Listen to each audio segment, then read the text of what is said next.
Hi, friends. Welcome back to Foggy Oak Scary Tales. This week, we have a true story about my family's visit to the Point Prim Lighthouse on Prince Edward Island this summer and the ghost we met while touring the lighthouse. Join us for a cozy exploration of a very special lighthouse and its very special ghost, Michael. Over the summer, my family took a trip to Prince Edward Island, which is Canada's smallest province in terms of both land and population. It's known as the Gentle Island, situated north of Nova Scotia and cradled protectively between Nova Scotia's Cape Breton Island and New Brunswick. While PEI is sheltered from some of the most brutal sea weather, it has its fair share of rocky shorelines, harsh storms, and blinding fog. That is how this small island came to be home to 61 lighthouses and range light buildings over time, with around 35 still active today. As the PEI Lighthouse Society tells us, that amounts to one lighthouse every 34 square miles, which happens to be the highest concentration of lighthouses for a province or state in North America. It's a lot of lighthouses to help guide ships safely into harbor or around the island. We happen to be staying near PEI's oldest lighthouse, the Point Prim Lighthouse, and decided to make a trip there one sunny morning in June. Constructed in 1845, it is one of only two round brick lighthouses in Canada. Originally built to help guide ships into the major harbor at Charlottetown, the capital of PEI, the Point Prim Lighthouse helped ships navigate the challenging Northumberland Strait in the Atlantic Ocean. To find the lighthouse, you drive down one of PEI's famous red dirt roads, which during this time of year were lined with flowering lupins, which are conical flowers in purples and pinks and whites, which create a perfect foreground to rolling red potato fields and the hazy ocean beyond. As you might expect from the name, Point Prim Lighthouse sits out on a rounded point, surrounded by a rocky coastline. The round lighthouse is a crisp white with a cheerful red adorning the lighthouse tower and entrance door. In appearance, it is singularly charming. When you walk up to it, a sign on the lighthouse door directs you to the nearby Keeper's Cottage and Welcome Center and gift shop to purchase a ticket. We walked across the lawn to the Keeper's Cottage, also painted in a crisp white with a cheerful red roof. The center includes a wonderful gift shop stocked with books and treasures from local artists, and the kids, of course, were immediately drawn to the display. We promised to take them after the tour and walked up to the kiosk to purchase tickets. The two women running the operation that morning clearly loved the lighthouse and their role in overseeing it, and, of course, in introducing others to its history. We called the kids over and were given our instructions and overview along with our tickets. Now, the first level is a museum of sorts. You can learn more about the history of the Point Prim Lighthouse and even try out an old-fashioned foghorn that you crank to run. We'll see if we can hear you try it from inside the shop, the first woman enthused. And then you'll go up to see the rest of the lighthouse. Are all of you okay on stairs? The second woman asked. We all nodded, the kids leaning forward with interest. All right, good. Now bear in mind you'll need to go one by one up those stairs, and when you come back down, we suggest you come down backwards. The stairs are steep and narrow and can be a bit of a tight squeeze up towards the top, she cautioned. I began to have worried images of getting stuck, squeezing between the floors of the lighthouse, but the kids seemed even more eager now. There's one other thing we should tell you about, the first woman began. Do you girls believe in ghosts? The kids nodded enthusiastically. My oldest asked, why? Our lighthouse has a ghost, she replied. Don't worry, I don't want you to worry. He's a friendly ghost, but we like to warn people so they aren't surprised by him. His name is Michael, and he's most often found in the bedroom on the second floor. You can look for him if you like. He loves kids, and sometimes he enjoys hiding under the bed. He was one of the lighthouse keepers for many years, and he loved it here. The girls were wide-eyed in surprise at this point. The woman smiled and said, "Or not, if you prefer, but he always appreciates when people say hi, we think. Let us know if you see him." We thanked them and took our tickets, walking back across the sunny yard to the lighthouse door. "Okay, kids, what do you think?" I asked them. "I'm going to find Michael!" my daughter Rory crowed, practically galloping into the lighthouse. "What do you think, Kathy?" I asked. "I think we should help Rory find him," she responded. "Are you going to look for him?" I wondered. "I'll help Rory find him," she replied, following her younger sister through the door. My husband and I smiled at each other, appreciating that there was ghostly lore to go along with the lighthouse, but not really believing there was anything or anyone at all in the ghostly vein to find within. The beautiful sunny day and cloudless sky didn't particularly lend themselves to thoughts of specters. As promised, the first floor of the lighthouse had large wall displays on the history, original pictures of the lighthouse, a 3D model, and the old crankable foghorn. "Oh, let's try the foghorn," my husband said to the kids, but they had taken one look around the room and made a beeline for the stairs, which appeared to be freshly painted in a warm gray, while the treads of the stairs were the same happy red of the lighthouse door. A helpful gray stripe was painted along the wall of the round lighthouse to mark the location of the stairs as well. "Steep stairs, climb at your own risk," a sign on the wall declared. I'm not usually afraid of heights or stairs, but these stairs looked like they went almost straight up, and I found myself feeling a little nervous. What if we ran into someone else taking a tour of the lighthouse at the same time? We decided to send my husband David up first, with the girls in the middle and me bringing up the rear. That way, I could catch them if anyone fell backwards, and David could let us know if someone else was coming and we needed to get out of the way. One by one, we ascended the steps, carefully holding on to the handrail and placing our feet. Sure enough, the second landing brought us into the cozy, historically outfitted bedroom of the lighthouse keepers. "Hello, Michael. We're here taking a tour of your lovely lighthouse," I said as I pulled myself onto the landing. "Hi, Michael!" Rory yelled, moving confidently into the room. "Hi, Michael," Kathy said more cautiously. David, not believing any of this for a minute, said nothing.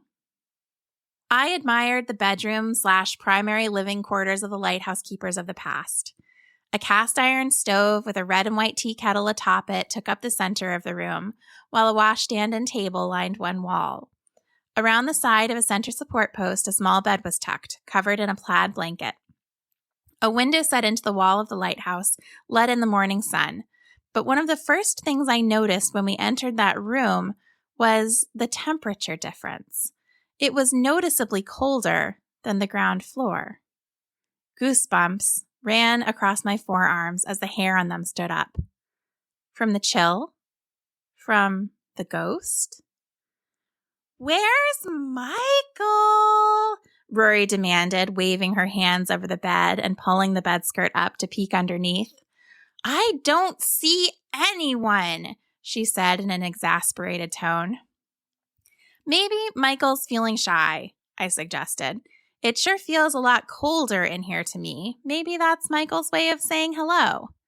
"Maybe," Rory grudgingly agreed. "Why don't we keep going?" David asked us, clearly ready to move along. "Say bye to Michael for now, kids," I advised.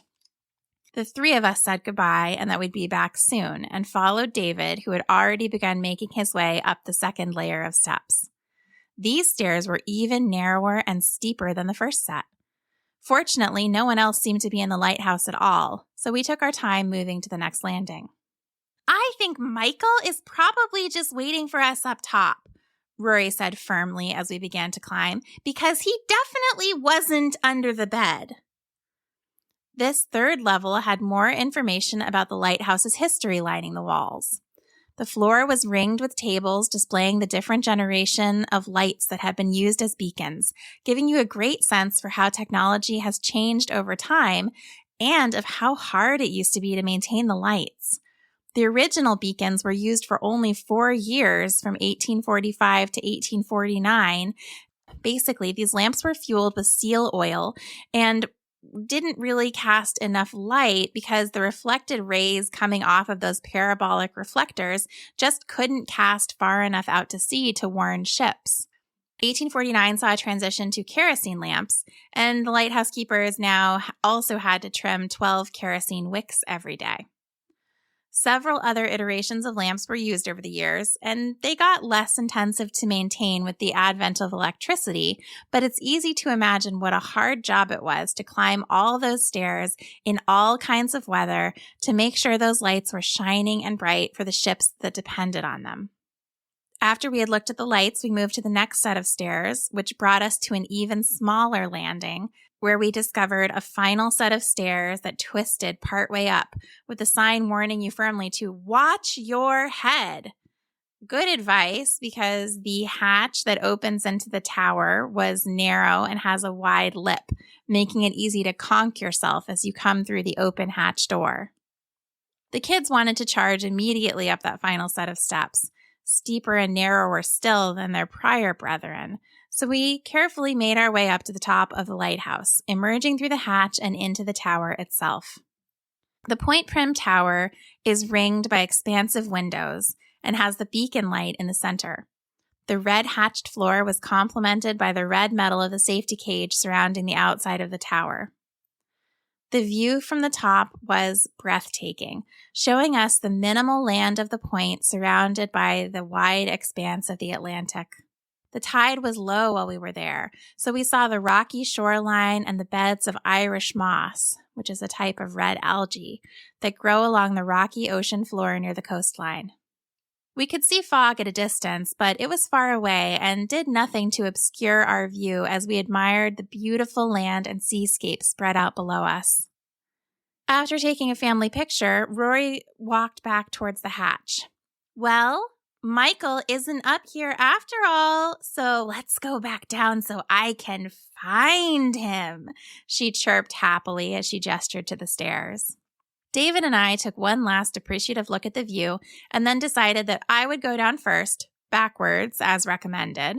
The kids would be in the middle and David would bring up the rear. I took a deep breath because going backwards down those steep, narrow stairs felt scary, and then began to carefully pick my way down the steps.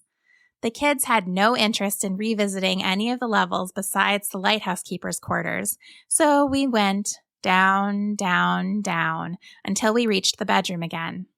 And again, it was cooler than any other spot in the lighthouse.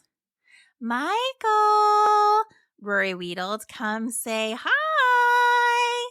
She picked her way around the room, again looking for him, including under the bed. Of course, I don't know what we'd do if she really did see him, and I don't know if she really did see him. But I quickly said, "Okay, well, it seems like Michael doesn't want to come out today, so let's just say thank you for letting us see the lighthouse and go check out that gift shop." The kids were quite amenable to going to the gift shop and agreed readily to following me down the final set of stairs and out of the lighthouse. But as I moved back over to the stairwell to prepare myself for a final descent, I felt an even colder patch of air sweep over me. Goosebumps and raised hair rippled across my arms again, and it certainly felt to me like Michael was bidding us a farewell. I shivered a little and pointed out the cold spot to my kids as I started to move backwards down the steps. They shuddered in delight, feeling it too, and followed me down.